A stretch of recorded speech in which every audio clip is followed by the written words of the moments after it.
Well, I'd like to declare this extraordinary council meeting, the 16th of November 2020, open. I have apologies from Councillor Hart, Francois and Paul, and many other apologies.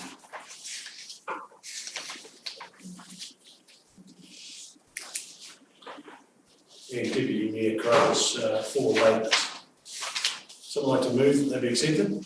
Yes. Councillor Davidson, thank you. Seconded. Thank you. Councillor Cogan, those in favour? Aye. Apologies, The declarations of interest document is in front of us, and I'll circulate around the table. It's on Team Systems, and you've all had the chance to update it. Pass it around.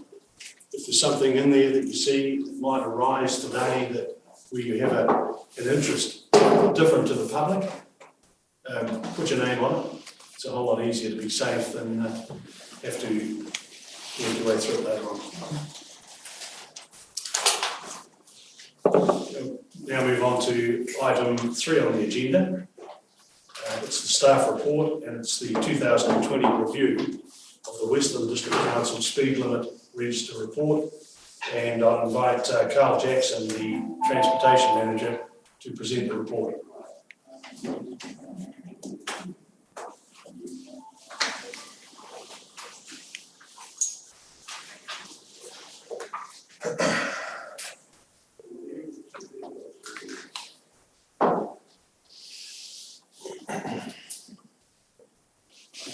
Good morning, Your Worship, councillors.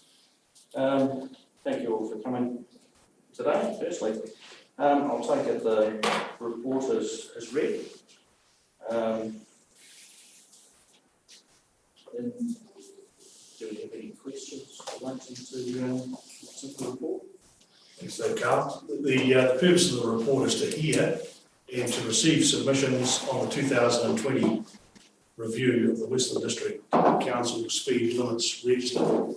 I'm sure you've all read the report. There's an opportunity now to ask any questions. Councillor Cogan. Not at this point, thanks, Carl. No, looking forward to hearing the submissions. Thank you. Same as Councillor Martin and Cogan. Thank you. Likewise, thanks. Yeah, likewise. Thank you. Would someone like to move that A, Council receive the report, B, that Council hear and receive the written and verbal submissions, and C, that Council direct staff to formulate a recommendation to the next Council meeting on any changes to be made to the speeds limit register after today's submissions. Can I have a mover, please? Thanks, Tom. Councillor Cogan, can I have a second? Councillor Davidson. Those in favour? Aye. Thank you. Carried. We now move into thanks, Carl. It's pretty brief. The first submitter is Linda Puglis. Linda, could you come up here and thank you for taking the time to come along. I appreciate it. Oh, that's all right. I don't know, did you guys have a copy of what I wrote already? Yeah. So I've lived in Pokatika on and off all my life, and I now live on 64 Canary Road. And Canary Road itself is 80 k's, and I actually don't have an issue with that speed limit. It's just that it's not actually enforced, so it's kind of like a racetrack. And when you guys, or I don't know who was involved in the first reduction of the speed limit to 60, that worked well in the fact that it went down to 60 and people did 80. So it sounds funny, but it's not actually, because since I've lived here, Canary Road now is just, it's vastly more populated. The whole East Bend's at the end of the road, houses all over the place, and it's an area where, I walk in and out of town every other day, and unfortunately, I read the article in the paper this morning where people were saying, oh, it's, the locals, know what the road is and they know the speed limits, which is all well and good, but that doesn't mean they actually do them. And some of them, and there will always be speedsters and stuff like that. But I just feel with the additional housing and populations, that we need to look at all of the speed limits around town. And I think some of them are particularly dangerous. The ones coming off the bridge where you're going 100 k's into an uncontrolled railway crossing and then it hits 50 k's. It's actually ridiculous. The Golf Link Road, the 80 k should go out past Golf Links Road, so that Golf Links Road, which is quite a really busy road that has no footpath on it with lots of people on it. The other one of my other highlights is Richards Drive. The speed limit changes to 80 at the bottom of Seaview Hill, and then we've got Richards Drive after that. So people are coming out of the town environment where it's 50 onto cars that are already motoring past 80. And I think that should be moved out past that little industrial area out that way. And the other one that I have an issue with is that possibly, I know that the police cannot be everywhere and police the roads to make sure, but there is a wee speed indicator out by the milk powder factory there, which is wonderful. And I, like I said, walk into town in and out all the time. And I would say that 3 out of 4 cars are going over 50. And remembering that this 50 k sign is actually at the intersection of Stafford Street and How Road down there. So they've had 300 metres and they're still going 50. To a pedestrian crossing on a really busy little intersection where there's a shop and at the bottom of the school from the bottom of the hill from the primary school. So quite 2 out of those 3 or 4 people are actually going over 55 because it will go slow down and slow down at 55. So they're going any speed over 55. And I've crossed that pedestrian crossing there and you sort of like take your life into your own hands because people won't necessarily stop. So I guess the other thing I'd like to add is if possible, because I know there will always be people speeding, is that if we can look at, if we manage to reduce the speed, is putting speed bumps onto basically all 4 roads into Hokitika. And just to not upset the dairy factory, put the speed bump back before that road, you know the one I mean, the one that goes crossways at the back of the milk powder factory. So when the tankers come out, they're not going to have to go over that speed bump. And the other one would be by the glowworm dells out there. So people are coming in, if you can reduce the speed to 50, and if you have to go over a speed bump, you don't have to have the ones, you can have the slower ones, then people will actually think about, oh, I have to slow down and get into the 50 mode and possibly stay at the 50 mode. And then the other one would be at the bottom of the Hampton Street Hill there, where people come in from Blue Spur. So yeah, I mean, you know, I know that people will keep speeding, but I just think that the population of Hokitika has increased, the amount of housing density has increased, there's a lot more younger people, there's a lot more families, and a lot more people on bikes and pushchairs and stuff like that. And people here, I mean, no one should be late in Hokitika, you just have to get up 5 minutes earlier, quite frankly. So, you know, but people do speed, and it is the locals because I see them every day. And some of it is ridiculously fast. Thanks, Linda. You've put a lot of thought into that. Well, I've lived here a long time. Yeah. Now, councillors' questions. Councillor Cogan. No, great presentation and thank you for that. Thank you. Linda, what's your recommendation on a speed limit for Kanere Road? Look, honestly, I think if it could be enforced, I'm quite happy with 80. I think 70 would be adequate. Because we're at 64 Kanere Road. My husband drives an old Nissan truck. So, as everyone can see. So by the time he is backed out, I know it's funny, but it's a fact. It's an old 4-wheel drive one. So by the time he's backed out, you can look at the eastbound at Kanere Road, there's no cars coming. He's backed out, and by the time he goes to take off, if cars are speeding around that corner, he can't go because, you know, and that's fine. It's actually quite dangerous. So 70 would be fine if people actually did that. But they actually don't. No, thank you very much. Okay. Councillor Kennedy. Yeah, thank you.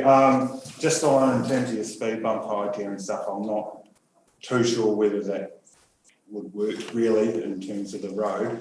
But, and just a note, and it comes up quite a bit in this, we talk about roads that are transit roads. And unfortunately we can't really do much about that, but I know that's something that's continually talked about. And yeah.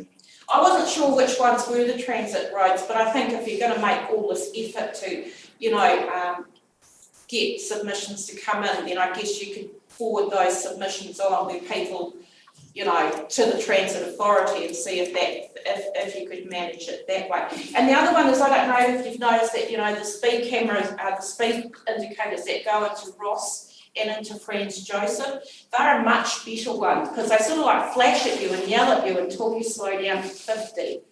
This one here just tells you to slow down, but it doesn't sort of, I don't know, it's just an idea. If we put a speed camera onto the top of it and quarantine all the money, we'd be rich. Thank you. Yeah, no, you've put a lot of thought into it, Linda, and we'll take it all on board. And Okay. Councillor Moon. Yeah, it's very good to hear from someone that's walking those stretches of road as well. So. Councillor Davidson. Yeah, no, really good stuff, Linda, and yeah, the walking is good, right behind it. Well, I can drive my car when it's raining, so, and the footpaths out there need doing up because they're really. Oh, now look, this is a speed hearing. Okay, thank you. Thank you very much. Thank you.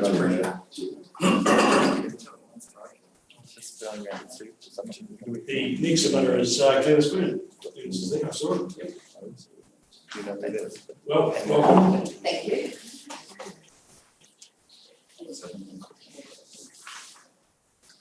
So, Your Worship, the Mayor, councillors and staff, it was important for me to personally present to Council today on the 2020 review of Western District Council speed limits register. Many of you will know me in my professional capacity as West Coast Road Safety Coordinator and as Driver Program Coordinator. But today I stand before you as a resident and ratepayer of Western. However, I do bring with me some academic qualifications in transport and transport law. Due to other meeting commitments and time restraints, I will only be speaking on a few of the roads and which have come to my attention. However, I offer you my knowledge and experience should they benefit any committee or consultation process set up to discuss Western's transport system in the future. Cogans and Providence Drive should have its speed reduced to 70 k's. Since the development of the camping ground and increased residential growth, this road has changed its purpose from a low volume rural road to a higher volume rural road. Golf Links Road and Takatai Road should have its speed reduced to 70 k's. WDC promotes the Wilderness Trail, of which Golf Links Road is the preferential route to begin the Lake Mahinapua section of the Wilderness Trail. However, I have serious concerns regarding the safety of vehicles and cyclists travelling on Golf Links Road. It is narrow and not engineered for this purpose. The soft verges are unkept and intermittently have open drains on both sides of the road. Golf Links Road has a reasonable volume of traffic. This includes residents, golfers, fishermen, and customers visiting the mechanic shop and cyclists. Presently, both roads, and I'm talking about the main highway, have 100 kilometres per hour speed limit, and it begs the question why an alternative route and speed hasn't been made. By that I mean that you could actually go down the main road, which is probably even safer because it's more visual, and then turn off at Takatai and come back out at Mahinapua, then go down Golf Links Road.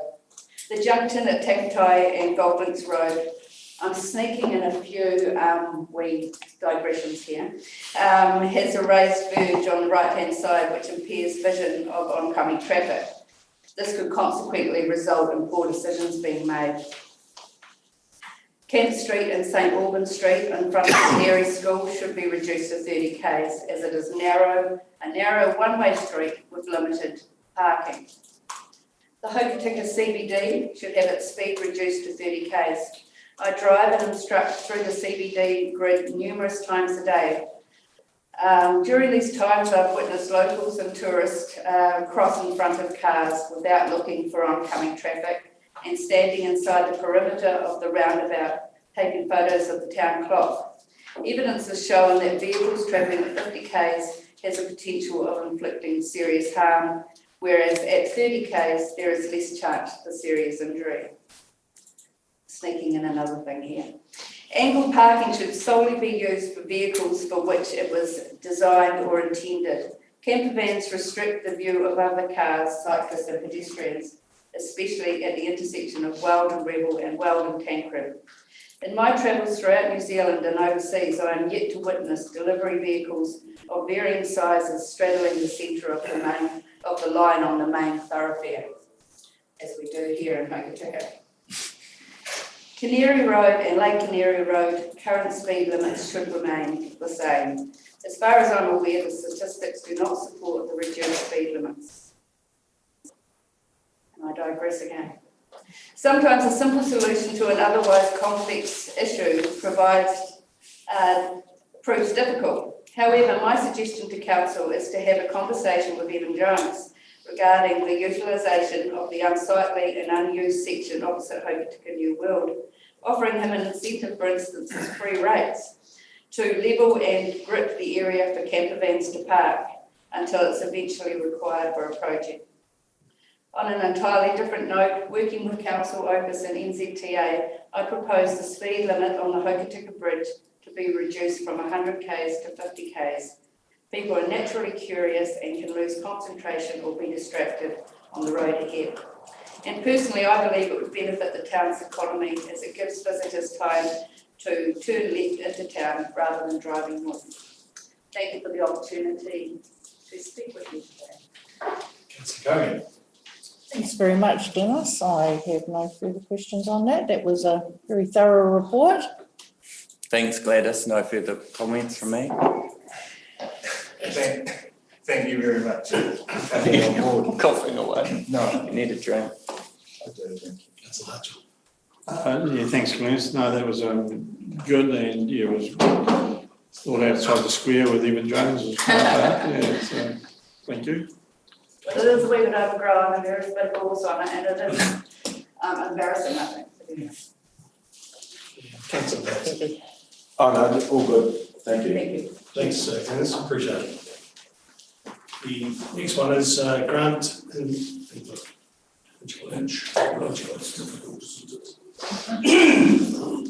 Good morning, councillors, staff.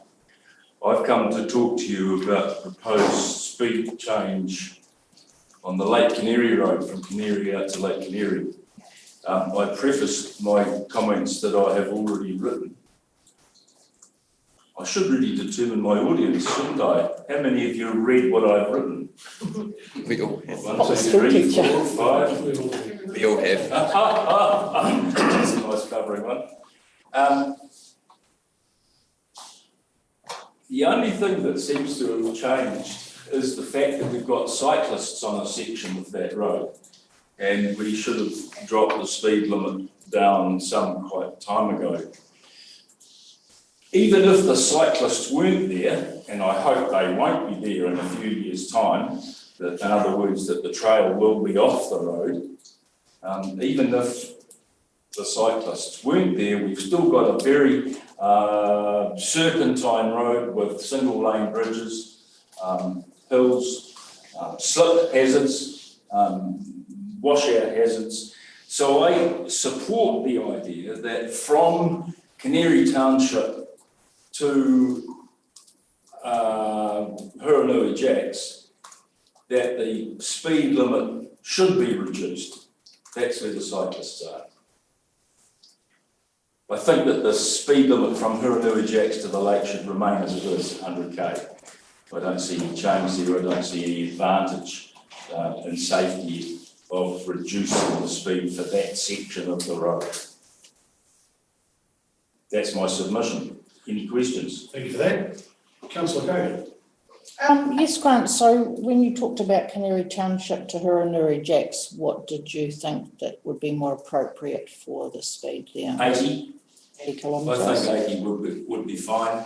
You also have to hope that motorists would make adjustment for cyclists on the road, as they must be doing now. Hasn't been any cyclists knocked over yet. Yeah. We would certainly hope that people would use their common sense. Yes, exactly. Vehicles need to know they need to share the road with cyclists are just as much of a right to the road as what motor vehicles have. I've lived at the lake for 33 plus years. I can remember seeing, my memory isn't marvellous, the Gettery department is excellent, memory's not good. I can remember seeing one car off the side of the road at Butchers Hill at one stage. So we could be asking perhaps, you know, what we mucking around changing the rules for when it doesn't need it, why fix it when it ain't broke? Because there really hasn't been very much of a speed issue there. Councillor Kennedy. So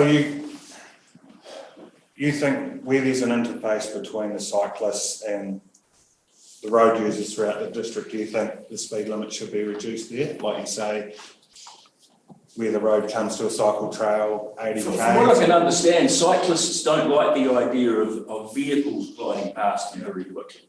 And I can understand that. And I think that if you want to generalise, because I reckon that the speed between Canary Village and the end of the cycle trail on the road should be reduced from 100 to 80, you could take it that I would also agree that would happen anywhere else in the district, yes. Thank you very much, Grant. Councillor Martin. No, thanks, Your Worship. Thanks for the submission, Grant. When you talk about from Canary Township, are you talking about the forks left to the lake, right to the valley, or where are you actually thinking at the moment? From the Lake Canary edge of the township. I mean, there's a sign, isn't there, outside Lindsay Bones' place that says you can go 100 now. So I'm talking about from there. I'm not talking about in the township. Yep. Okay, cool, thank you. Councillor Archer. Yeah, thanks for the submission. No, I've picked up everything, so, yeah. Councillor Evans. Thanks, Grant. And Councillor Davis. It was good, Grant, just the background of incidents out there, that was good to hear that. Yeah, you've been out there for a long time, so. I hope to be there for a little longer Yeah. as well. Good on you. Thank you very much, Grant. That's appreciated. Thank you. And the next submitter is Ian Bradley. Welcome, Ian. Alright, good morning. My name is Anne Bradley and I own a farming property and I live at 437 Old Christchurch Road. And I've lived there, I'm not trying to do one-upmanship, but I've lived there for nearly 40 years. When I first lived there, we were at the end of the tar seal, and it was a great relief to us in our farming operation to have some corners evened out, and the tar seal extended for about 5 k's past our house. And we donated a small area of land to achieve this. I think Peter Anderson was in charge at the time. The stretch of road I live on, and that's what I'm concentrating on, I've got concerns about the entire road, but the stretch of road I live on is a straight run, and I have become increasingly concerned over the years at the speed people travel at as they pass by my house. They come over a small hill and then they put their foot down. There are 3 houses and various other farm gate entrances on this straight. During the time there was an 80-kilometre speed restriction, I noticed that the speed noise was reduced. And in fact, I picked up the day that they took the signs down as cars whizzed past, and I thought, that's funny, the traffic's got faster. And the next day I went to town and I found that the signs had been taken down. That was for the temporary restrictions they had a year or 2 ago. Over the years, I have seen the area develop from 1 or 2 houses past me to having many scattered neighbours. So this is up the Old Christchurch Road in the Kawaka area. New dairy farms have been developed, and this has meant an increase in heavy traffic. So up until recent years, the trucks and milk tankers only came as far as my house and my close neighbour. Now there are 3 dairy farms further up the road. So that's an increase in milk tankers, stock trucks, hay trucks, tractors, whatever. But there has not necessarily been road maintenance done on the road. This has resulted in the edges of the current tar seal road crumbling, which requires constant repair. And in fact, this morning I followed a logging truck into town and he had to skirt on the centre line. It wasn't an option for him to pull over onto the repaired bit. No one would have been able to pass him. The road is also used by vehicles and equipment from a gold mine that's up the road, and also as well as cyclists. So we have the Wilderness Trail cycle trail up the road. Not all of them get transported by track transport, some of them do the journey on their own bikes. The road is too narrow for two large vehicles to pass by safely at speed, and quite often a vehicle will pull over into my driveway to let another vehicle go by. They certainly could not travel past each other safely at 100 kilometres, and I very much doubt if it could be achieved at 80 kilometres per hour. Therefore, I am asking for a 60k limit at least on the particular stretch of road that I live on, and for an 80k limit on the entire road from the Marae to State Highway 73 at the other end. My other concern is the use of the road by tourists. Now, a few summers ago, it was a regular occurrence to see a tow truck with a rental car on the back coming back down the road towards Hokitika because someone had driven off the road. And I know a local farmer up there actually got sick of being asked to pull people out of ditches. To that end, that there was a widening of the road at the State Highway 73 end, and there was a bay put in and signage for people to actually turn around and go back. So the tourists use Google Maps to find the shortest route. And during previous summers, there were many crashes by inexperienced drivers. It was a great relief when signs telling motorists to turn around and go back were installed, but these have since been removed. It's actually a much nicer drive for tourists to come over the Serpentine Hill and follow the sea coast along, and they get a much better view. Otherwise, if they're travelling through from Christchurch to Franz Josef, they actually won't see the sea unless they get out of the car at Hokitika. So as far as a scenic point of view, the main highway is the better option. Although tar sealing the entire road, which is the proposal, or that it's underway, will make it safer, there are other hazards. Large vehicles, tight corners and farming operations will still be there. Tar sealing the road won't change the nature of what happens. An increase in traffic will make the farming residents' life more difficult and will also mean more road maintenance, which I imagine will come from our Western District Council rates eventually. If the speed limit is lowered, this will make the old Christchurch Road a less desirable route for speedsters and won't be the shortest route on Google Maps for those making a decision on how to travel to and from Christchurch. Thank you very much for listening to me. Does anyone have any questions? See, there's some good logic in it. I've come up with great logic. Councillor Cody. I think it would be fair to say that 40 years of experience living out there has. I've seen them all. So, yeah, I'm sure you have, and yeah, I must admit that old Christchurch Road, I find that even now without it being tar sealed, very, very windy and not a very comfortable trip as a passenger or actually, to be fair, as a driver. But no, I really appreciate your thought that you've put into some of those suggestions today. Councillor Martin. Thank you for your submission, Anne. Just picking up on some comments. Do you have some landmarks or geographical locations for where you think it should change to 60? Like, is there an RD number or just so we're clear in our head where you're talking? I think it should be 60 from number 1 Old Christchurch Road, which is the Marae. So right as you enter, so you come over the railway line, you go up the hill to the Marae. So that's something I haven't mentioned. A lot of activity at the Marae, courses, funerals, all sorts of things. Often there are cars parked along there. So from there until, say, I'm 437, 60 to, I don't know what my neighbour's number is, it would be maybe 500 or something. Yeah, maybe to there. Just so I'm clear, you're suggesting 60 from the rail turn off, number 1. We'll make it for 600. Okay. Yeah. Okay. Thanks. Councillor Kennedy. I just picking up on your point about, and I think it's a problem throughout the district, is that we've got larger vehicles on the road and quite a few of them, and the roads aren't wide enough for them. Happens, Waitaha is another one, down the flat roads of Harry and Wataroa and that.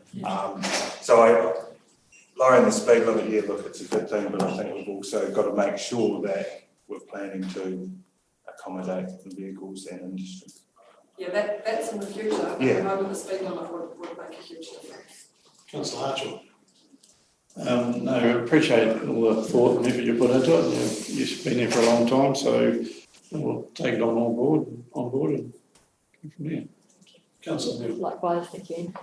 And Councillor Davis. So just all that time you've been out there, have you, any near misses that you've met, any near misses out there, accidents? Well, as I said, over the last few years, tourist rental cars on the back of tow trucks. Yes. I've had to go up and pick them out of there. France regularly used to get asked for a hell up the road, asked to come and tow people out, and there was a nasty S-bend, and then they straightened out Barry Pearce and gave a piece, and we gave a piece and took the S-bend out of the road, so that didn't always be the problem. So straightening that solved that, but yeah, near misses often, topping up the road, some of them's like that, and And with the car ceiling, I understand there's going to be quite a big percentage of it's going to be wide. yeah, with and I don't live on that part, and I don't actually farm on that part.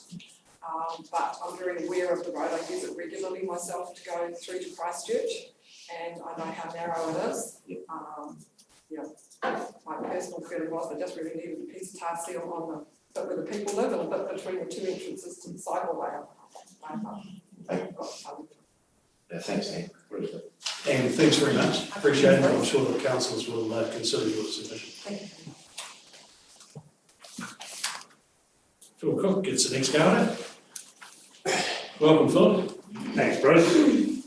Yeah, I'm actually disappointed Anna's not here. She's our local councillor, but anyway, I'll just sort of read this through. Yeah, I just want to thank you for the opportunity to speak. And I don't actually speak to any submissions. This is probably the first one I've spoken to, but I sort of feel it's an important issue for the residents of Cotton and Korangi. Yeah, I live on Canary-Korangi Road, all straight across from the hall there now. I haven't always lived there, but I've lived there the last couple of years. I just want to say, firstly, why change what's working? I wonder where the proposal sort of come from. Is it a sort of a safety issue or a maintenance issue? If it's maintenance, I think the collective rate in the district out there is huge, and I can't sort of see like the maintenance thing. I've lived like I say, I've lived on that road. The road from Canary to the Hokitika Gorge is really a main highway out there. It's well marked, it's well maintained, plenty of signage, and it's had a very few accidents at current speed limit it is now. It's got no build-up areas, no steep hills, and most of the roads are straight. Any accidents that have happened there are probably just people doing dumb things really, like you get a few tourists do some silly stuff, and the speed limit's not going to change that at all. Yeah, a lot of the smaller and less used roads out there also have been targeted, and I think that's pretty pointless because a lot of the roads that identified are sort of gravel roads and roads there where traffic doesn't speed anyway. And I haven't actually got any problem slowing traffic down and set likes of them. I heard talking about the middle of town here. It wouldn't be either an issue with that, but out in the district it's But a lot of the residents that live in the district travel to work in town and they don't need those extra time restraints if the speed limit comes down. And sitting in the car is completely unproductive. If the speed limit is reduced, residents and the whole community will pay, especially for tradesmen like the plumbers, electricians and builders, because they charge from the time they leave town. And obviously their travelling will pass fees directly to the residents of the district, and in fact anybody where speed restrictions are introduced. Freight services out there, stock trucks, milk tankers, fertiliser trucks, mail, etc., all have time constraints, and they don't need to be slowed down either. They're already under pressure, and their fees and costs will increase if traffic is slowed down. And lastly, slowing the traffic down sometimes causes more congestion, and congestion causes frustration, and frustration causes accidents. So, yeah, my biggest gripe is Canary right out to the gorge and all the smaller roads within the district. And I think a bit of common sense here is required. And yeah, don't underestimate those little decisions you make, because they do have a big impact on residents out there. So yeah, I'm sort of open for discussion. Right. Interesting. It's interesting to hear a submission from industry point of view. Councillor Davis. Yeah, that's really good, very good point about the tradespeople there, Bill. And yeah, really good point. In terms of your talk, it's the second time I've heard you talk in the last couple of days. Oh, yeah. Yeah. That's all good. Councillor Neil. Yeah, thank you for that. What percentage of the population out Kokotai, Kawhirangi Way do you think agree with you? Yeah, just ballpark. 99%. No, I haven't actually, I've been talking to quite a few people out there, and yeah, I actually talked to Anna as well about it, but I haven't heard anybody that is in favour of reducing the limit out there. I don't know why our area's sort of been brought into it, but yeah, no, most people are sort of right against the idea, really. Thank you. Because it's quite a, that road is, there's nothing wrong with it, it's a quick flowing road, yeah. Thank you. Councillor Hutchin. Yeah, no, I understand exactly what you're saying, and yeah, good presentation. We'll take it all on board. Councillor Kennedy. No, thanks, Phil. I suppose you raise a good point where reducing the speed limit doesn't actually make people drive any safer, or, you know, they still could have a, you know, tourists or whatever, they drive off the road. Well, it wouldn't matter whether they're doing 100 or 30. Cheers. Councillor Martin. Thanks, Phil, for your submission. I think one of the thing that's highlighted to me and hopefully to us is the effect that these decisions actually make on industry, like servicing. And I think that's, don't know that I can speak for everyone, but that's sort of, you know, it's a really different approach to consider things like, you know, the flow-on effects of timetabling milk tankers, for example. You know, if there's actually speed changes, what that actually means for industry. So that's really good and I think relevant for us to be aware of. So thanks for that. Thanks for your submission. And Councillor Coker. Yes, Phil, you would have clocked up a few years yourself driving in and out of those roads, actually. Yeah, really good for you to bring up, and I agree with Councillor Martin around the significance and the impact that it also has on industry as well. Yeah, so definitely take that on board, and you're so correct around the whole common sense with it. And also I've had discussion with Anna as well, so when we go on to council, I'll be relaying passing on that. Yeah, thanks, Judy. Very, very informative submission, which we would have all expected from you. Yeah. And thank you very much. Appreciate it. Thank you. Don't be too hard on Emma, she's a busy lady. And the next submitter is Deborah. Welcome, Deborah. Other side of the table. Hi everyone, my submission was mainly in regard to the Old Christchurch Road because that's where I've lived. I've lived on that road for 14 years and I've obviously had talked to a lot of the other residents on that road as well, so I will be expressing some of their views as well. We've had many experience of serious accidents and minor accidents on that road. At some points it was a more than weekly occurrence to have minor accidents on that road, and we've towed a lot of people out with our tractors. We've had a number of our staff involved with very serious accidents on that road, and a lot of it has been due to speed with regard to the road conditions. On top of this, we have frightening misses, I'd say at least weekly, often daily, on that road. And a lot of this is down to the fact that it's a very narrow road. The tar seal section, despite the council's best efforts, is in very poor condition and full of potholes and ruts. And because of this, people often drive on the middle or other side of the road to avoid the potholes. The current posted speed of 100 k's means that some of the local drivers try to use it as a shortcut to Christchurch. And the problem is that they often travel at over 100 k's to make sure that it is a shortcut, and that's my biggest issue with it. As I say, that it's very narrow, not all of the sections, even the sealed section is very narrow, so there's often big trucks, milk tankers and fertiliser trucks and things like that on the road. So if I'm, say, travelling with a horse boat or something like that, I feel like I actually have to basically stop and pull over when I see one of those trucks coming towards me at 100 k's, because it really is still feeling very, very dangerous. It's also slippery in the wet on both the sealed and unsealed sections. So again, some of our staff have basically gone off the sealed section in the road in the wet just because of the amount of water that falls over it. And I know people should drive to the conditions, but unfortunately the common sense approach hasn't worked as well as it should up till now.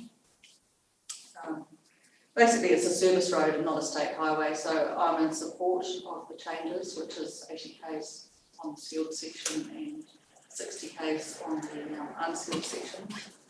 But I take actually what Anne just said before about the marae too, in certain sections that could well do with a slightly lower speed limit, especially that marae section on the sealed part as well. And I understand that there's a lot of work going to be happening on the road, but I'm not sure exactly where and what's happening. Had the detail on that yet, but we're looking forward to it. But the big thing about the lower speed limits is that if the speed limits are in place, then people's GPSs won't divert them down there as a shortcut. So that's my biggest the reason why I'm in support of this. Have you answered any questions? Thank you very much. Councillor Cunningham. Yeah, no, thanks very much, Deb, for that. Actually, I thought, yeah, that was a very relevant point you brought up around the fact that that road is a service road and not a state highway. And yeah, I guess the perception for people is if they do that short cut through there, that they'll take time off there. That's why people generally do it. So, and of course with that will come more speed because there's less traffic, you know, it's still open road. So yeah, good relevant points you've brought up around all of that. Thank you very much. Councillor Martin. Thanks for your submission, Deb. I think we're getting a consistent theme around Old Christchurch Road, so that'll inform our deliberations. Thank you. No, thanks. Thanks very much, Deb. Appreciate it. Thanks, Deborah. Just as a matter of interest, how many of those near misses accidents will they be locals or most of them tourists? Or? Most of them aren't locals. Most of them are, well, they're either, I suppose, locals in terms of Hokitika. They are often Hokitika residents. Just, as I say, a lot of them are big utes, so I guess they're working people, and they do use it as a shortcut. And they're often going well over 100 k's, which is astonishing on that gravel, to be honest. And they may think that they can drive safely, and they can if there's nothing on the road and there's no one else to deal with. But that's often not the case. Thank you. Absolutely. Yeah, are you concerned about the fact that lower speed limits, it's already been talked about, is going to increase the cost of tradies and people coming out to your place of work? I don't think that that's a substantial effect. I understand that we can see right into our driveway anyway, so that means it's going to be 80 k's on this. So I just don't think that has a major effect. As I say, to be honest, to drive that road safely at the moment, you really shouldn't be going 100 k's. So I don't think it's really major. Thank you. And Councillor Davidson. Thanks, Deb. Very good points you bring up there. Thank you. Sorry, you'll be pleased to know that you'll be advised very shortly about the successful tender and the extent of the project. Great, Well under control. I appreciate that. Thank you for your submission. It's on a lot of people out there, right?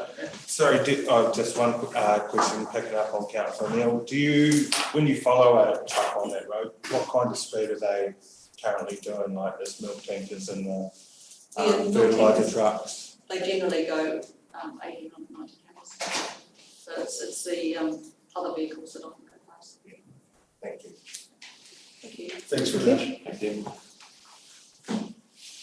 The next submitter is Joe Kearns. Welcome, Joe. Thank you. Atamarie, ko Joe Kearns toko ingoa, no Hokitika Raho, tēnā koutou. Good morning, I'm Joe Kearns. Hokitika is my home. My comments draw your attention to the need to prioritise safety and people over all other factors. The speed limit changes I will comment on are about risk. I propose Old Christchurch Road being set at 60 kilometres an hour on the gravel and 80 kilometres an hour on the seal. Takutai Road being set at 60 kilometres an hour. Golf Links Road being set at 60 kilometres an hour. Adair's Road being set at 60 kilometres an hour. Ho Ho Road being set at 50 kilometres an hour as far as the hilltop above the waste transfer station. Sorry, I wasn't here at the start. Can I assume that my submission was read? Yep, okay, great. So to reiterate, I'll just add a few comments to that.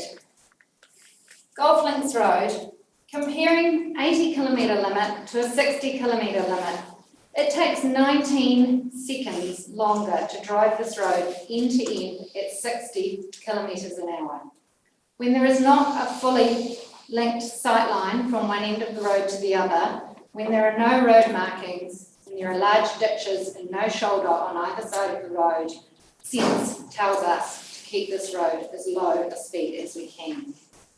There is no industry to be considered on this road, so it is not slowing down any movement there. It's about creating a 19-second habit.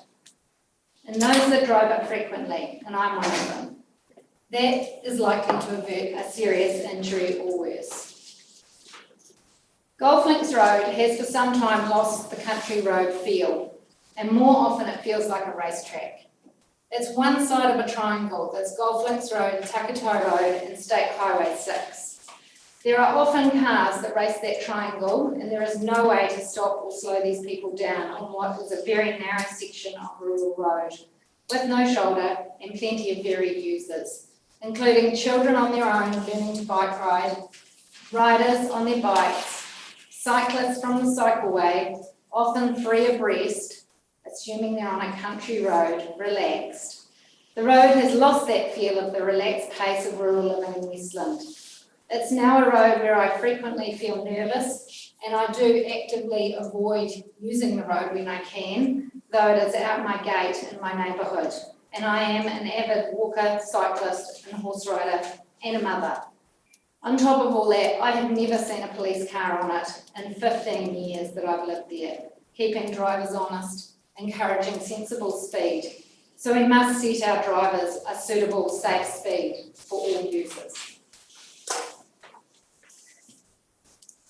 The only other comment I have to make is that Old Christchurch Road is another route I actively avoid using, and that's due to a number of scary incidents that I've had in there when I've been either visiting people on the road or popping through to the Christchurch route. Does anyone have any questions about my submission? Thanks, Joe, and I think we'll start with Councillor Davidson. Yeah, just the, thanks, Joe. The incidents on the Old Christchurch Road, that through travelling with a vehicle or bikes or? That's driving, and it's usually when there's blind corners and people coming from the other way that don't know you're there and expect no one else to be there. Thank you. Absolutely. Yeah, thank you. How many children do you think catch the school bus down Golf Links Road in the area? More than a dozen, I'd say, probably around a dozen. And some children bike? Yep, School? there's daily children biking to and from school, some of them 10-year-olds, maybe younger. Thank you. Councillor Hutchins. Yeah, well, in one way it's good that you haven't seen a police car down that road, but in the other way it's not, so, I'll take it all on board. Thank you. No, thank you very much. I think part of whatever happens, if we do reduce speed limits, will be the police actively enforcing them or that authority, because it's an important part of it. But thanks for your submission. Councillor Martin. Thank you. Thanks, Joe, for your submission. Just to clarify, you recommend golf links, Takutai, that 60? Yes. Yep, inclusive of that funny road on the other side, to the golf course. Oh, Any that's, comment on that road? you The one I mean, it's sort of a yeah, South Spit Road. I don't see the problem as being comparable there. It's only a matter of a couple of 100 metre stretch from the Mahanapua Creek Bridge to the golf course car park. And I don't think even the keenest driver can get too much speed up after taking that corner off the creek bridge. So it's really the straights. People see a straight, and even if they can't see the road, they can see straight ahead, and they just seem to floor it. Well, thank you. And councillor Coe. Yeah, hi, thanks, Joe, for that. Yeah, interesting around your concerns, which I certainly wasn't aware of, that the golf links Takutai Road is used for cars to race it as well. That's very concerning. I take it that's been reported to the police. You're saying there's no police out there in such a long length of time. I've had a couple of chats, to the police, but I haven't, I don't know, does that constitute an official complaint? I'm just surprised, with those concerns that it's getting But raised. they've got 100 kilometre speed limit, so what can you do? They're just going the speed limit, but it's crazy. Well, I don't know what speed they're going, but they're going really fast for a road that's mainly 5 metres wide with no road markings and lots of users in a rural community, so yeah. I don't know that we could do much while the speed limit's at 100. Okay, thank you. Well, thanks very much, Joe. Some really good points there. 12 kids getting on the bus. Yeah. Okay, thank you. Thank you. Thanks, Joe. The next submitter is Steve Keenan. Thanks, Steve. Welcome. Good morning, Mr. Mayor and councillors. My name's Steve Keenan, and I've been farming in the Kootarangi district for over 34 years. I'm chairman of the Kootarangi Lineworks and spokesperson on the Kootarangi flood scheme. And I submit against any changes on the roads between Canary and the Hokitika Gorge on the basis of how this will affect farmers' productivity and costs. Basically, farmers are price takers. We're dictated by some far-off supermarket in some other country. The ocean freight comes off, the marketer's margin comes off, the processor's margin comes off, the local freight cartage comes off, and we take what's left. And with the vagaries of climate and pricing and seemingly never-ending regulations, we don't need any more impediments to our businesses. So I'm concerned that in the Canary to the Gorge, there basically doesn't seem to be a problem with major accidents, and all the roading out in Kootarangi is basically set up on the old mile blocks. So even our gravel roads where they're talking about a 40% reduction in speed, they're in straight lines. So it's not the problem that the guys have got up the old Christchurch Road. And even the tar seal bit from the lake and the valley's turn off, from there out to the gorge at 80 k's is a 20% reduction. So It doesn't matter whether it's a milk tanker, a fertiliser truck, a line truck, you know, a truck carting hay and supplements, rock trucks, general freight, all those service industries, they're all going to be impacted. So, and what happens is we pay, the farmers pay. And like the farming community, it's integral to Hokitika. I mean, you can gaze up the street there. That place up there employs 400 odd people that live in Hokitika. The Silver Fern Farms plant on Seaview employs 100 people. So if you took farming out of our district, Hokitika would be like Harry. You'd be sweeping the tumbleweed off the street. So it's really important to us. We don't even hear from Harry. There's no slide on Harry. But what I'm saying is agriculture is really important, and we don't need something that costs our productivity and adds to our expenses and kills our bottom line. I know that in the maintenance angle of the road, there was something like 80,000 tonnes of rock went from the Koitarani Works out to the Arahura Bridge. And so heavy trucks can also do some damage. If council had the right angle, they should be nailing transit for damage to ancillary roads. We've had all the rock carted to the seawall. There's a further 80,000 tonne, I think, to go out in the near future. And so that impact on that Koitarani Road could be looked at from that point of view. From a safety point of view, I mean, the last time we had 80 km/h speed limits was in the oil crisis in the 70s. And so, you know, back then you had your Mark III Zephyr and it might have 2 seat belts, which you didn't have to wear. Now we've got our seat belts, we've got ABS, we've got traction control, we've got lane assist, you've got 9 or 10 airbags in your car. And it would be great if we were, you know, these changes might be great if you were having a fatal accident out there every week. It's just not happening. So I'm concerned about the problem that you're trying to solve that's not really there. And 80 kilometres an hour might be fine for a tourist that's travelling out to the gorge, but even they might have second thoughts when they come to Hokitika and they're having their coffee and they say, well, the gorge used to be 30 minutes each way, now it's 40 minutes each way. Are they going to be put off from going to the gorge to see it?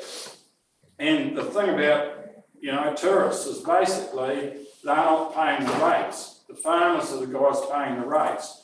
So I would like you all as councillors to consider the farming community as your priority. And that's my submission. Thanks, Stephen. Jean, Councillor Carter. Yeah, once again, Steve, some very good points around that. You know, I take on board, which you are correct on, you know, there's very few accidents anyhow that are out there. The gravel roads, you know, when they are there are straight. There isn't a lot of windiness out there. And also, yeah, I can appreciate where you're coming from with the impediments back on the farmers cost-wise with that decrease in speed limits. Yeah, so, no, thanks, Steve. Councillor Martin. Thanks for your submission, Steve. I think it's very well understood, and I think councillors are getting the message from the Valley, so thank you. Councillor Kendi. No, thanks, Steve. Well understood. I do have to. Harry is a driver. It's going off, and unlike its neighbour, Water Road actually has a pump. So, Councillor Archer. Thanks very much, Steve. You made some very good points and totally understand. Councillor Neal. No, thank you. And Councillor Davis. No, all good, Steve. Thank you. Thanks, Steve. Thank you very much. A very forceful presentation. Thank you. The next submitter is Matt Fairmay. Welcome, Matt. Thank you, Bruce. Right, I'm actually going to just basically reiterate exactly everything that Steve says, but I've got a few other comments that I would like to add in. For one, I'm a believer that we shouldn't have a speed limit on open roads, because I think speed limits are set by the people who are driving the vehicle. But that's just my thing, and I realise it wouldn't work because you get the idiots who would do 200 kilometres an hour on a 60-mile-an-hour road. I'd just like to reiterate what Steve said, and also the fact that cars are better today. Remember, we're in 2020 and not 1960. We had no seat belts, kids' car seats hung over the front seat or the back seat, or they weren't even in car seats at all. Cars stop better, have airbags, travel better on roads, and roads are far better, even in the Cockatoo-Portarangi area where I live, than they were in the 1960s. Where I live at 1178 Canary-Portarangi Road, I've done some measurements of the road outside our place. I was actually going to get a camera out and do some photographs, but unfortunately this day's caught up with me and haven't done it, but it's about 6.5 metres wide, right outside my gateway, and that is probably an average of the road from here to the Hokitika Gorge. My feeling is that 3 vehicles can easily fit on that road side by side.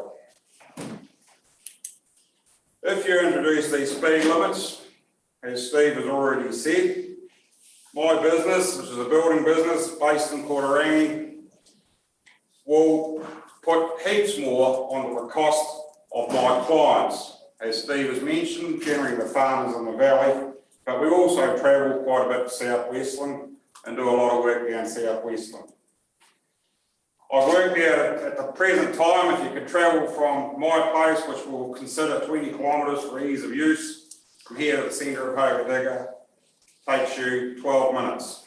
If you drop it to 80 kilometres an hour, will there take 20 minutes. Some days, because of reasons that you don't necessarily envisage at the start of the day, we sometimes travel in and out from jobs in the Cockatoo-Portarangi Valley 3 times. If you do that on an average trip, and you say it takes 15 minutes longer, that's half an hour for a return trip. If you do that 3 times, that's an hour and a half extra onto the job that someone has to pay for. The other thing I'd like to say is that where's the statistics that show that the roads out there in my area are a problem area? There's just no statistics to support that we need to reduce the speed limit. You don't see the police out there hardly at all. When they are out there, they're usually trying out there checking on someone that's got an ankle bracelet on. I've also talked to a couple of the police staff, and they say if these speed limits are introduced, especially the 60k ones, that these will not be able to be policed because they have neither the staff nor the resources to do this. And I know the government keeps harping on about the fact that they're going to give us more police. I've been hearing this for 25 years and we still get the same numbers. They can't police the main roads without worrying about the little roads with a 60k limit on them. The other thing that gets me about it is that the speed limits in this country are set as a maximum speed. They are not the speed that you have to travel at. And I know in the information that was provided on the website, it said the average speed along the Canary-Portarangi Road was 77 or 78 kilometres an hour. I'd like to know when that exactly was taken, how it was taken, and for how long. Because if it was taken 2 years ago when the roads were busy with tourists, yes, tourists don't do the 100k speed limit. It's the local. Come with me in the morning when I'm coming to and from Hokitika to go to work, and you will see the locals do 100k's. Maybe those people who don't know the road don't do 100k's. So therefore, that is making a huge difference to the actual average road speed. I'd like someone to put a road speed counting clock between Greymouth and Hokitika, which is a 100k limit on a better highway, on a better road, I will say, than between here and Portarangi.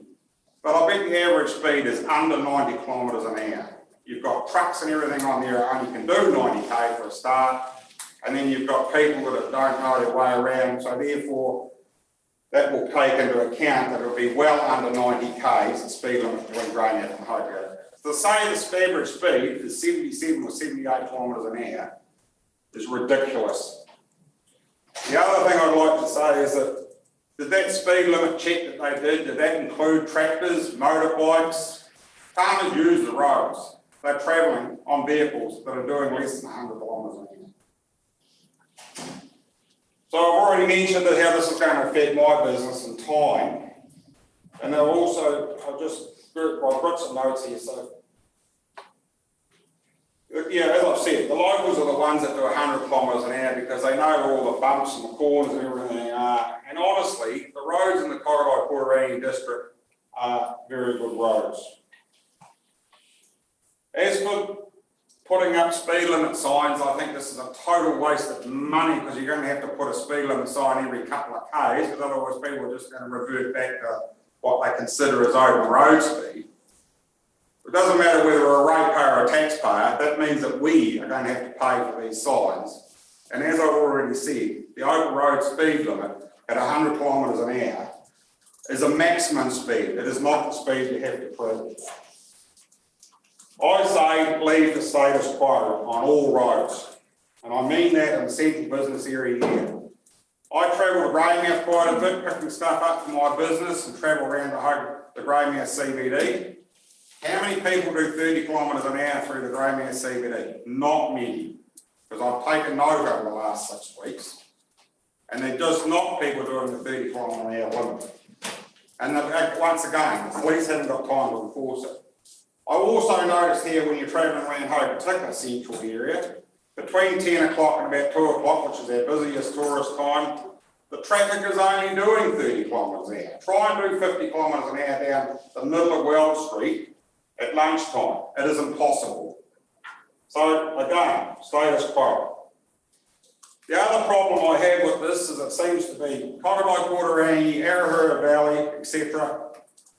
Foxton Brands and Haast. Are the roads better in Harry and Warrawara or something? None of these roads have been brought into this thing. If you're going to bring the speed limit in, bring it in over the whole district. But suffer the consequences for you people who have to pay for consumerism because it will get more expensive. So I say to the Northern Ward councillors, listen to your locals. I've been to a few social functions over the last 6 weeks and I haven't found one person in the Korori-Portarangi area who is in favour of this speed limit reduction in any roads. And again, I say 100 kilometres an hour is the maximum. That is not the speed you have to go. Thank you for hearing me. Thanks, Matt. Stay on. Councillor Kogan, you're a Northern Ward councillor. Do you have any questions? No, look, honestly, Matt, I mean, as you know, part of the process with these submissions is for people to submit, and whether that just be in writing or with the likes of yourselves being able to come along and speak today. So it's vital to us as councillors in general to be able to hear the opinions of the people in our community, and we appreciate you taking the time to do that. I actually thought that you two also brought up some really relevant points. One of them being around, with the speed limits, does come enforcement. And, I also know over here the police are already under the pump. We have limited police numbers here for the wide amount of roading that we already have. So that's actually a very good question. And of course, there is around the more speed limits go up, the more signage goes up, the more costs back on the ratepayers. But in general, take the concerns of yourself and others out at Kaikorai and Portarangi. So thank you. Councillor Martin. Thanks for your submission, Matt. I think it's, again, consistent message from the Valley. So thank you very much for taking the time to submit. Councillor Kennedy. No, thanks, Matt. Just an answer to your question. I think this was about 49% of the roads reviewed, was it, Carl? About 49%. And are the roads in Motoroa and Harry better? No. Councillor Hunter. Yeah, thanks, Matthew. It's we're all hearing, I'm hearing you, and I was one of those kids in the Mark II that was in the back seat of the front seat. Yeah. Yes. Councillor Lee. Yeah, thank you, and good to hear the 99% of the community out there, so that we do really get a feeling for what people are wanting out there. Just one question. So it was 12 minutes at the moment at 100k, Yes. but they'll go up to 20 minutes. 20 minutes at 80k, and that's for what? A 20k? That's about 20 About k's. 20 Well, I live about 22 k's from town, yeah. So, but I mean, that's if you could do 100k from the railway lines out, you know, so that's impossible, I know. But I mean, I've got to, without going into details, I think we need to, I just averaged everything out, you know. So. But I mean, if you probably that extra 8 minutes, which will become 10 minutes or 12 minutes, next thing you know, you got 20 minutes longer. And then if you reduce, the other thing is I think Canary Road should be 70k all the way. I don't think 60, I think 60 is a ridiculous speed. I think it should be banned altogether. I think it's either 50, 70 or 100, you know, somewhere along those lines. Because the other thing is that which I didn't say, which is when New Zealand's constitution was made, all the rules and regulations probably fitted on an A4 piece of paper. Now they probably, if you stack the pieces of paper on end or edge or flat, they'd be higher than this building because we keep making rules to the rules we've already made. It's got to stop. We don't need to have rules on rules, you know, we just need to have rules, but not, it's just ridiculous how this society we live in now has got to be come up with more rules. Councillor Davidson. Thanks, Matt. I'm the closest to you and I certainly hear you. I know I can hear you. It's just the way I am. Matt, it's all good. We hear you, Matt. Yeah. Thank you very much. Thank you. The next emitter is Don Middle. Don's there. Welcome, Don. Conflict of interest.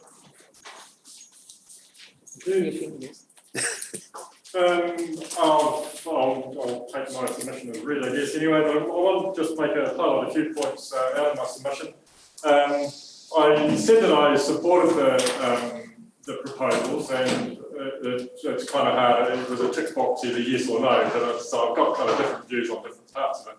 One of the things I'd like to mention is just the Hokitika CBD area. I do support the reduction to 30k because, as Matt said, everyone goes only 30k's there anyway, and I do think it's really important to encourage pedestrian and cycling traffic, especially, right through the district really, but I think the Hokitika district, Hokitika CBD is a good starting point for that sort of thing. So, and I think reduction to 30k's would allow people to be more comfortable walking around town and cycling as well. So I think a reduction to 30k around here wouldn't actually cause much trouble to drivers in the area, and it would be a benefit for them. I haven't got my specs on, but anyway, I think the point about the country roads, and I can certainly understand the Matt's and other submitters in terms of the Kaitarangi Road and the Lake Canary Road. And I do think it's important to listen to the locals in terms of what their views are. And I think that so overall, I think that they should be kept to 100k. There's possibly some areas where some extra controls need to be put in, such as the Western Cycleway, the Canary Road section of the Western Cycleway. But I think that's going off road anyway. Sometime in the near future, I'm not sure. But I do think that, I think that reducing those longer country roads to 80k is probably not the way we want to go, unless there is some nationwide change to speed limits. One other thing I think that needs to be considered is just the approaches to Hokitika. I think one thing that I really like about Hokitika is that it's really compact.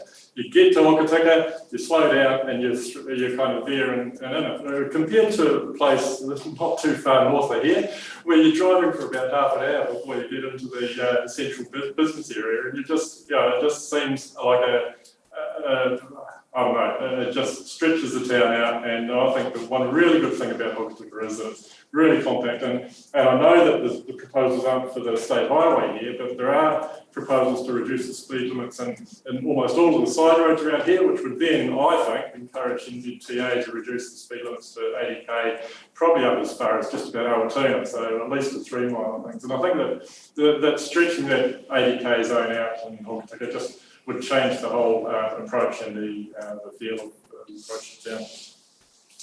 I do support changes that increase fuel efficiency, and I guess a reduction to 80k is one way of doing that. But again, I think it's really important to just take notice of the locals, because it'll just be frustrating for them, I expect, to have to reduce to 80k. But I do think that everyone needs to do their efforts to increase fuel efficiency and make it better for them.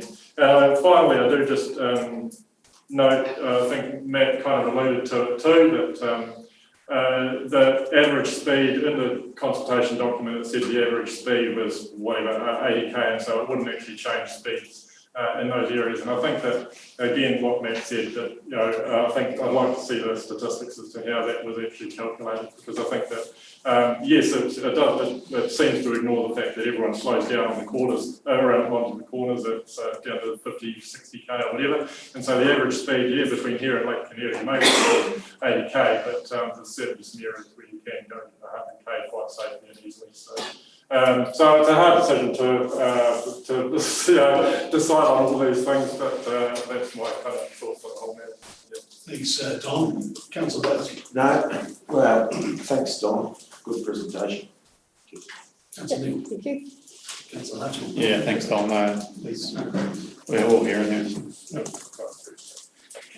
Thanks very much, Don. Appreciate it. Thanks, Don. Yep, no, that's no questions from me, Don, thank you. Good to see you all agree with me. Thank you, Don. I'll not argue. Next submitters, Kelly Stevens and Ken Jones.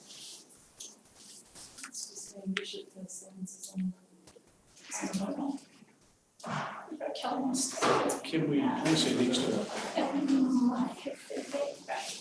Just next to you on speak. So Kelly's on.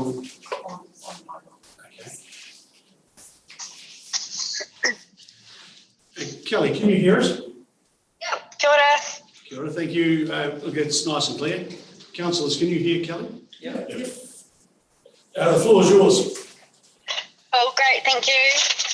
Yes, and apologies, I'm not there in person, but I'm travelling up to St Arnaud at present. So, yeah, please don't take my telephone, not personal, there as lack of interest. But yeah, really keen to submit today, or just speak to my submission. I guess the main thing I just wanted to share again was just disagreeing with the proposal to reduce Golf Links Road to 80. I think it should actually be lower and reduced to 60 kilometres per hour. Primarily just about the safety for all of the users on Golf Links Road. As per the submission, there's a lot more properties, residential properties out on Golf Links Road now, multiple driveways and movements a day, just with using the lovely beach, the golf course, and then the cycleway, which is getting great use now, especially at the weekend as well with the event. So basically, a lot of the time, the cyclists, the groups are up to 12 people. Sometimes I know they're in their high-vis vest when they're in a group, often more than 2 abreast, and there's no real pullover areas or road marking. So you actually have to really reduce your speed to go around or avoid these people. But we've got the large ditch on one side, which is often full of water, and then on the others there's no real verges there. So I just think in terms of safety, 80 is still really high. And as you might have heard earlier, a friend and I have timed it, and that it's 19 seconds slower at 60 kilometres an hour than it is at 80. So 19 seconds actually isn't a lot of time out of the commute into town or to the golf course or wherever you're going. And I guess for me, I think 19 seconds could potentially reduce the injury or the avoid catastrophic kind of outcomes there. So that's kind of the main points from me. Just it's a popular and a lot busier road than what it used to be when it was probably agreed at 100 kilometres an hour. So I just think it should be reduced. And that's me. Thank you. Thanks, Kelly. We'll just ask councillors if they have any questions for you. Councillor Cogan. No, thanks for taking the time to still phone in today, Kelly. It was good to read your submission and for you to talk on the points. Yeah, we're certainly getting the message here today as well around that Golf Links Road being a very busy road. Certainly increased traffic-wise and cycle traffic-wise out there. Councillor Martin. Thanks for your submission, Kelly. Have a safe trip. Thanks, Latham. Councillor Kendi. Thanks very much, Kelly. Councillor Hartshorn. Yeah, no, thanks very much, Kelly. Cool. And I was sorry, I just realised one point. I know in the document it had about the NZTA's average speed, and I think for Golf Links Road it said the average was 54 to 60 kilometres maybe. And I think from my recollection when they had the recorders out, they were quite at the end of the roads. Near the bend at the northern end and at the southern end, and I wondered also with a lot of those movements people would be slowing down and going into their driveways whether 54 is actually an average realistic or correct, accurate reflection of what the average speed is. I know at our place in the middle of the road 54 is definitely not the average speed which most people commute down there. So thanks, Kelly. Councillor Neal. Yeah, no, thank you for making the effort to be able to speak to us. Appreciate that. And finally, Councillor Davidson. Thanks, Kelly. Drive safe. Thank you. Thanks, Tango. Good on you. We really appreciate the effort you've gone to make the submission. Yeah, thank you very much. Thank you. Cheers, bye.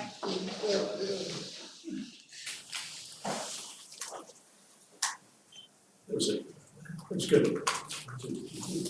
The next submitter is Colleen Frost. Colleen's here somewhere. She was. Here she is. Welcome, Colleen. Hi. Floor's all yours. I don't really know, I put my submission in and I'm happy to answer questions at what I think it should be. I don't really see the need to drop the speed in town. I put in my submission that to go with the speed hump way because I just figure that if you have decent speed humps then you can slow it down. We spend a lot of time in Richmond and they have quite a few in their main street, which is great for everyone. The other thing about the speed, like I said, that no one really polices it, as some may know, I have a business up the opposite Westland Milk Products, and the speed up there is horrific. Yeah, it's an accident waiting to happen. You can always tell when there's a cop sitting down the street because the traffic is nice, but clearly that's not often enough. I also said that permanent speed cameras would be handy and probably quite a good revenue collector for the council. But yeah, I don't see the point in reducing the speed limit in town. I'd like to see it policed out of town more because, like I say, at the shop it's horrendous. The other one I mentioned in there is the speed limit around the lake. Like, who travels around the lake at 60 k's? Come on. I know there are people that do because recently when I went around the lake, I was getting the look as if I was the odd one out and was the loopy, but I'm the local and I think that 60 k's around the lake is not okay. And just not to do with the traffic, but just what I'm talking about the lake, because I'm the other information centre in Hokitika, I feel. There's people telling me that they can't find Dorothy Falls, And I found out myself why, because there's no sign on Dorothy Falls. On the bridge, or the council thing that used to be there before it got wiped out. So if you could fix that, that would be great. So I try to tell them that, and they tell me they've been driving everywhere and they can't find it. Fitzherbert Street, well, that's a joke as well, because some locals and a lot of tourists just come off here, and once they go through the roundabout, they're out of town. I think that's all. Does anyone want to ask me something? Thanks, Colin. Can you just clarify one thing for me? What's your recommendation around the shop? I don't have a problem with it being 50, but people aren't. People don't do it. Like you've got I don't know who put in the 50k like slow down thing. Yeah. I think it needs to be brought down like to a level where it actually catches your eye when you're driving, not up there. But people don't look at it. Like you stand outside or sit outside the shop in your car and you watch. Because they just fly into town. As soon as they virtually get to the shop, they're already going like upwards of 50. And it's only out, like at Prosser's Bush there, where that starts the 80, but they're already going 80 when they come and pass the shop. And I have kids all the time that I'm saying to them, be really careful, and where they come, they come in to go up the hill, they come in to go into the factory, and they cut the corner. And I know that it's a big intersection. I don't know how we can make them go around and in safely, but they cut the corner, and I just worry about my little customers getting sliced. Because you can't, they come around, and even when they're going around to go out the valley, they cut in around the shop there as well. And they come in quite close at the corner, and stuff. Councillor Cody. So Nod, you're finding this not only coming into town, but also heading out of town. People are picking their speed up. Oh yeah, they fly past. Okay.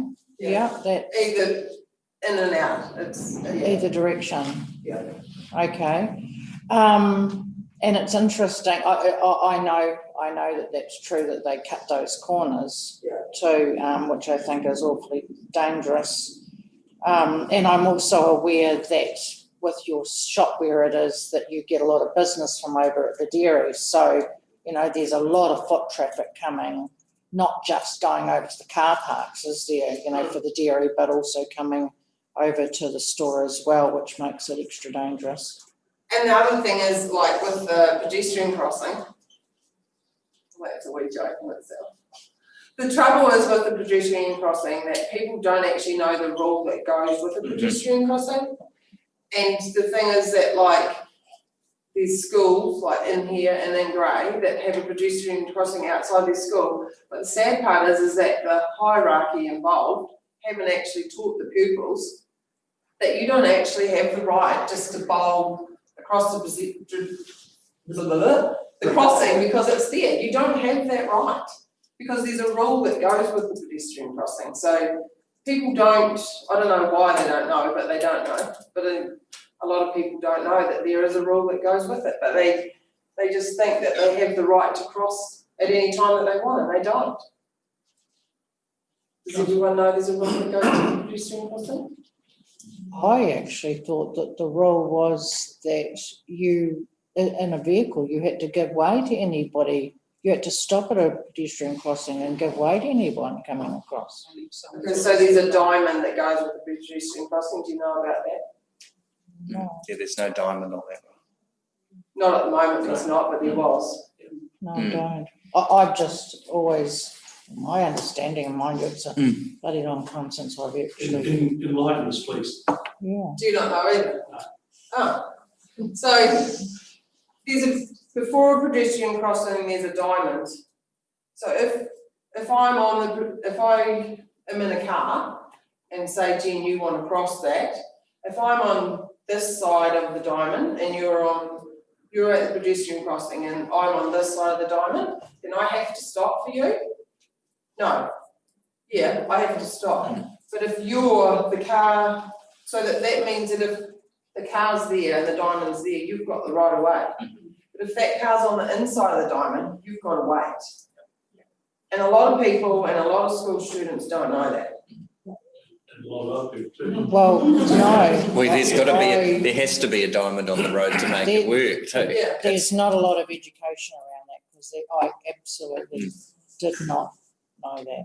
Councillor Martin. Thanks so much for raising some interesting discussion with us, Pauline. The thing around humps, you talk about speed humps or speed calming, traffic calming. And talk to me about what, are you talking about the CBD? Are you talking about raising, so that pedestrian crossing outside your business is not raised at the moment, it's flat. So are you suggesting that should be raised as well, like outside the schools, or?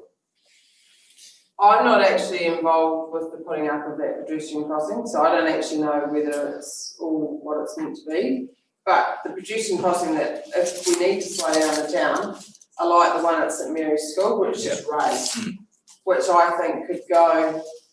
So out here at the roundabout, we've already got the foot traffic crossing. So as long as there's enough room between where it already is and there, so someone can go over and stop, then that's okay. So we've already got crossings in town. I think if we were to, if you do consider it, opposite New Weald where you come up the stairs and go across to where I think it's Pact work in that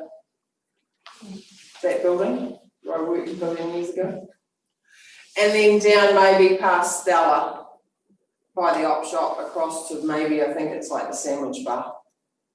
Just so that they slow down. Like in Richmond, I don't know because I've never counted, but I know they've got a lot.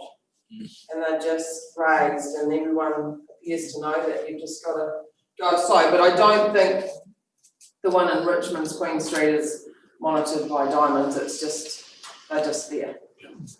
But yeah. Thank you. Councillor Kennedy. On your one-way lake proposal, I thought that was quite interesting, the one way around the lake. Oh, I forgot about that. No, that's all right. Yeah. Quite interesting. So at the shop there, because that's where it changes, isn't it? 50 to 70. No, it changes out at Foster's Bush, which is past the gym.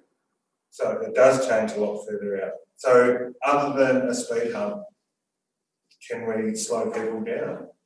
Other than a speed hump and policing, can we slow them down? Like, you know, like I don't think we, you don't think we can? No. The thing is that, like, yeah, I get that people are time poor, but I also get that you need to be, like, you just need to, I don't know, you can't slow them down. And that's the trouble, you see, like, and I thought about that speed thing that says to slow down. I think maybe it's too high. Because theoretically, by the time you hit Foster's Bush, you should already be 50. And then by the time you get there, but they're not like, you have them flying past with their trailers and their whatevers. I don't know how you can do that, but sorry about that, thanks Ryan, I forgot about the lake. I've thought for years, if Lake Mahanapoua can be one way, then why can't Lake Canary? With the exception, as I said, to the O'Reillys and their workers and the milk tankers. It's not that hard to put a sign up to say that, be aware of the milk tanker, because the milk tanker can't go the other way. Yeah. Because there's only really one option if someone is flying around the lake. And I tend to come from Hokitika and not from out the valley, because you've only got the lake as your option. So yeah.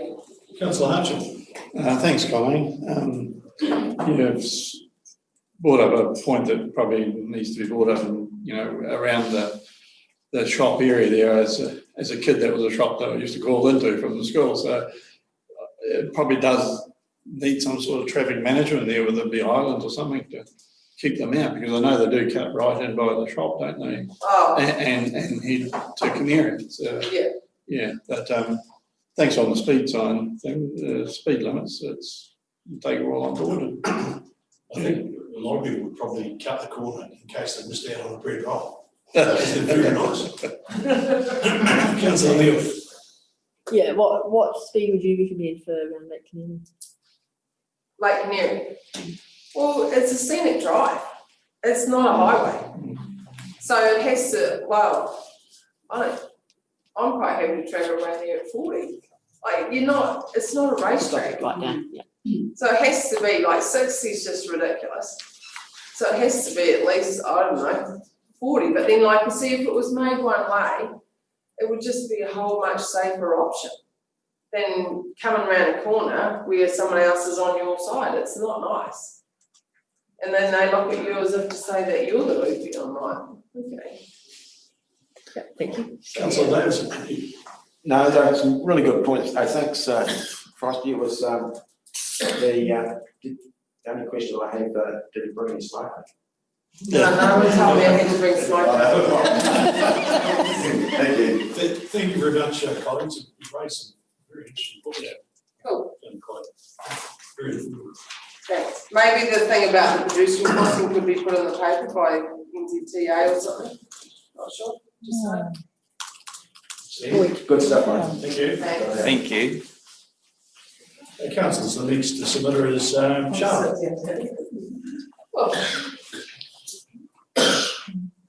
With a different hat on today. Thank you. Look, first of all, I would like to just agree with Councillor Davidson. I think that Smoko would have actually gone down quite well, particularly those sausage rolls. I see comments on our website, actually fully renowned. But also speaking, sorry, I know I didn't put anything about this, but just speaking to the road that's going out towards Canary, I know with the riding for the disabled when I was there, people do tend to zoom past there in the same manner that they do past your shop. So thank you. Some really good points raised. Thank you for providing the residents with the opportunity to speak to the proposed limit changes. I have written out what I'm going to say because we'll be here till next week otherwise. My name, as you probably all know, is Charlotte Bradley-Penny. I was born and raised in the North Bank Arahuta Valley, where I'm currently a resident, but I'm also a landowner in Kawakawa. Now, while I support Westland progressing in some manner of speaking, I believe that we should cherish and preserve our untouched natural wilderness. And the speed limits proposed for the Old Christchurch Road are well overdue, given that it is part gravel and partly sealed. And this is only a small consideration of what I see as a much bigger picture. So I understand that we aren't here to just discuss the sealing of the road, and some of you already know my views on that. But it is to the best of my knowledge that we as residents haven't been consulted regarding this, and I personally, along with my relatives and some of my neighbours in the area, are quite opposed to that big picture, but that's another story, but I think it feeds into this whole situation, Old Christchurch Road. So regarding the current speed limit for the Old Christchurch Road, I don't think it should be any higher than 60 k's for the majority of the road. Our small rural track is as narrow as 3.6 metres in some areas, and I think a little bit less in other areas. And this is dangerous for like high levels of traffic coupled with farm machinery, tankers, service trucks, and local resident traffic. When the road is sealed, the proposed 80k full sealed road will encourage higher levels of traffic that we are already experiencing, and further increase risk to locals, farming activity, as well as taking away from the quality of life for us locals. At one stage there were just a handful of us, I think there was the Bradleys and the Van Becks, and now we've got quite a number of residents up in that area. Some concerns that come to mind if the speed is set at 80 k's and the road is used as a main thoroughfare to Christchurch, more so than what it already is, would be traffic noise for residents, increased risk to our rural country area, so that would be risk to animals, wildlife, children, farmers and marae visitors. Impact on quality of life of the local residents who move to Arahuta and the Kawaka for peace and quiet. The impact of quality of life to farming activity and the farming residents. Also, when you sort of look outside of our area, if people are going to be using that as a main thoroughfare, which they will, and a lot of them already are, the impact on what that will do to the Kamara community. So that's businesses relying on the passing traffic, who would then be using our road as traffic, the main thoroughfare. So I'm going to stop for a minute. I propose 60 k's and local service user traffic only, unless there are other grounds for rerouting traffic temporarily off the main state highway. 60 k's, so I can't do like top down, will impact me personally as a road user, but at the end of the day, I don't want to have to at the end of the day, I don't want to have to sort of dawdle along my main track home, my main stretch. But for the purpose of the preservation of my rural community, I'll be willing to make that sacrifice so that we can all just live in a nice, quiet, peaceful lifestyle. Thank you. And we're all tall. I think we need just, the next time, just maybe up here a little bit. Not everybody. Are there any questions? Councillor Gogan. Hey Charlotte, thanks for that. Question, out on the old Christchurch Road, is that often policed? No. Do I see police? Yeah, I'm just wondering whether, with these speed limits, and obviously there's been a huge increase. The speed down there is more than 100, it exceeds 120, particularly along our street. But not policed. As far as I know. Okay, no, that's all I had. Thanks very much. Councillor Marr. Thank you. Thanks, Charlotte. So 60 kilometres for the whole road. Cool, just so I clarified. Thank you very much. Hey, thanks, Charlotte. We'll listen to you. Thanks, Charlotte. Thanks for that. Yeah, good submission, thank you. All good, Charlotte? Lovely. Thank you. Thank you very much. It sounds like they all agree with you. Yeah, great. See, that's how we need to be. Everyone agreeing with me. Thank you. And the next submission is Nicola Young.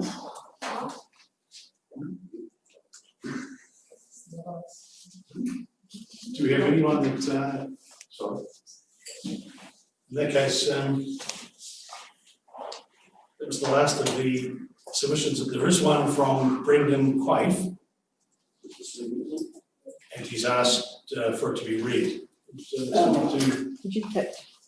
Yeah. Yeah. Because actually, Bruce, can we just check with Charlie? Because I did think it said on the submission that he ticked yes. Yeah. Speaking. okay, well, in that case, you can be Nicola Young. Charlie, welcome, and Charlie Cowie, and you're speaking to your submission. Yeah, unfortunately, I wasn't very well prepared for this. I just read in the paper this morning, Smoko that was on. Okay.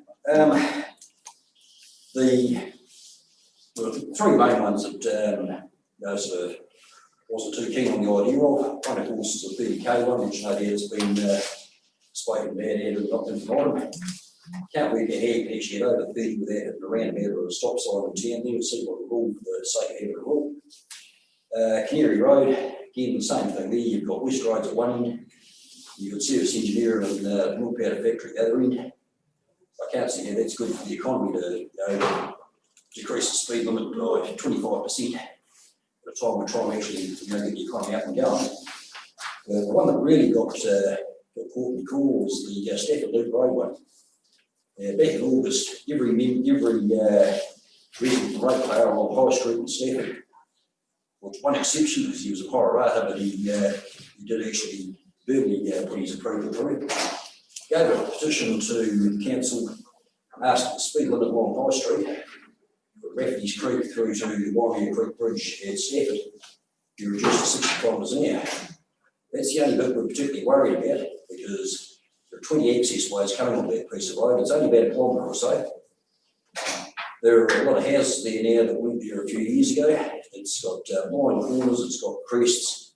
Where Scandinavian Street turns up to the cemetery. You can't see 50 feet in front of you.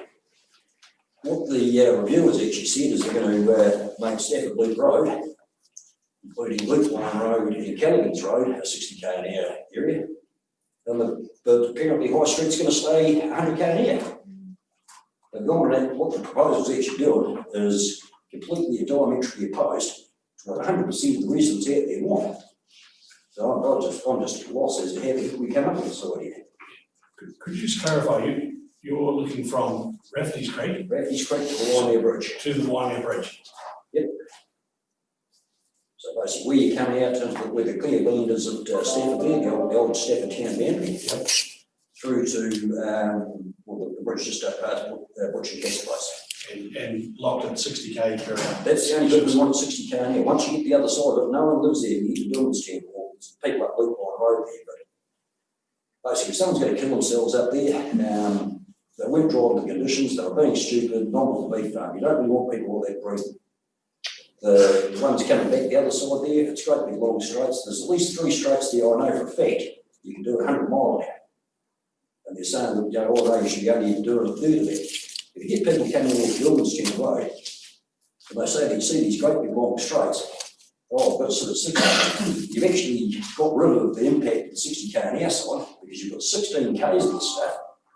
Then when they find it do get dangerous bit, they go, oh, this is ridiculous. And you still get speed through there. The ones that you do have problems with, occasionally you get a new fellow working on mine there, leap through there at 100k. That's where you can stop him, because you know he's going to come through here at 4:30 in the afternoon. He keeps doing it. Doesn't take much to get a policeman to come out there and have a quiet chat with him and say, this is a good thing, mate. Yeah.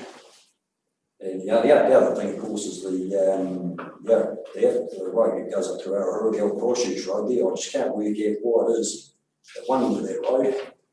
There's all these signs saying caution, you know, you will die if you go through this way. Here's a big 2-man area so you can get out. The other end of the road, they're packing a white line up in the world, making it look like State Highway 1. So one end you're trying to stop people going in, and the other side you're saying this is the highway going through the place. You know, perhaps getting rid of the white line up the hill to the right might discourage a few people, you know, which seems to be the sort of quite a few of the reasons happening that way. And last but not least, the one thing that did seem to get missed, which may or may not be part of this, where the road limit does need lowering is out by the Glowworm Dell. We've currently got an 80k limit between the Glowworm Dell and the road up the cemetery. What it needs to be done is shifted to the other side of that kiosk. I appreciate that'll involve having to talk to transit. What's happening out there is in the middle of the tourist season, you've got people parking up all over the show, walking out there. Not even half of them don't even know where the Glowworm Dell is until they get there because they are tourists after all. You've got to take that into account. If you lower the speed limit around there, at least you keep the locals and the tourists to keep your speed limit down while you've got these people wandering around the dark. I think we all agree with that. Yeah. Councillors, questions? Councillor Cogan. No, Charlie, you brought up some good points there. Again, I'm just not 100% sure when you talk about Rafferty's Creek to Waimea Bridge, but I do. You know when you come into Stafford? Yes. You know where Jeff Carney lives? On the left-hand side, the paddocks are sort of, your paddocks on the left-hand side, you come past where the gold mine is at Stafford Road, around that windy bit that's got sort of bush and scrub on each side. And the paddocks are open up on the left-hand side, and on sort of farm on the right-hand side. Refuge Creek is the culvert that runs along the edge of the bush line just there. So basically that was the old town boundary on the, presumably west of the south side of it. So that's where High Street starts. It goes through up to where my driveway is. I think in 1970 when they put the new bridge in, the sort of town boundary really became with the new bridges. You know, it used to go from Refuge Creek to Waimea until it got shifted a couple hundred yards up the road. Okay. Cool, thank you. Councillor Martin. Thanks for your submission, Charlie. And Councillor Kennedy. No, thanks, Charlie. Just a question. You talk Rafferty's to Waimea Creek 60k. Make sure there's signs there. The rest of the road, would you be opposed if it was 80 kilometres an hour? Can't really see the point. Yeah. You know, the bits you can't drive at 100, you're going to drive at 80. or 60, or you can go outside the road and see, in which case you've got no blame yourself. The only way you make that, there's a mile gravel road, but you can go through there at 100 mile an hour if you're really foolhardy. Putting a 60 or an 80 or even a 30 sign is not really going to do anything. All it's going to do is, as I say, desensitise people to the danger of being around the Stafford town itself. Yeah. So that's your main concern, is that you want them in Stafford town, you want them to be going 60, decide to slow down, not 60 all the way through there going, there's nothing wrong with this road, then they get up the dangerous bit where they're actually going to kill someone. That's fair enough. Don't mind them killing themselves, unless they kill locals, they get upset. Yeah. Councillor Hutchell. Thanks very much, Gary. Councillor Lim. Thank you.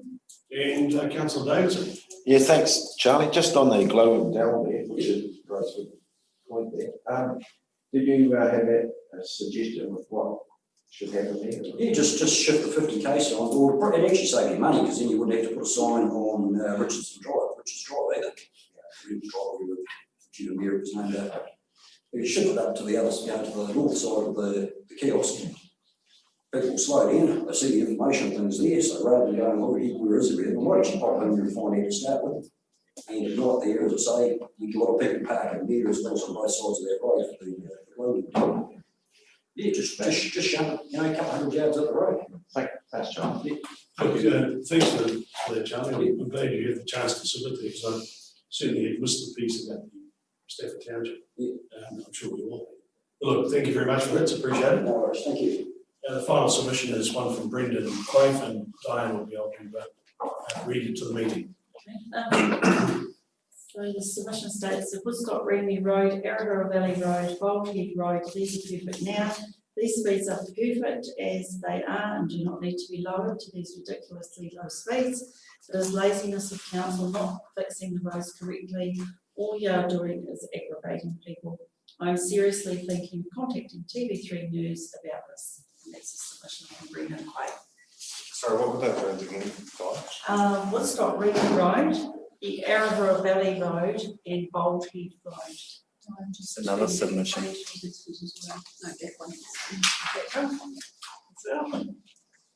And another submission that states Canary Road, Canary Cockatoy Road, Old Christchurch Road, Stafford Loop Road, Upper Cockatoy Road, these are perfect now. Well, Brendan, if you're watching, thank you for that, and we're certainly taking all of these matters into consideration. That's the end of the hearing. What I'm going to do is adjourn the meeting now, have a cup of tea, and those in the audience are welcome to join us, and then we'll rejoin the meeting, go into confidential, and make our deliberations. Is it? Do I hear with it? To that? The boss has spoken. Would someone like to move into confidential? Councillor Cogan, Councillor Neil, those in favour? Thank you. And now we'll adjourn the meeting while we hopefully get a few of these guys to join us for a cup of tea. Thank you very much. So the appreciations are on.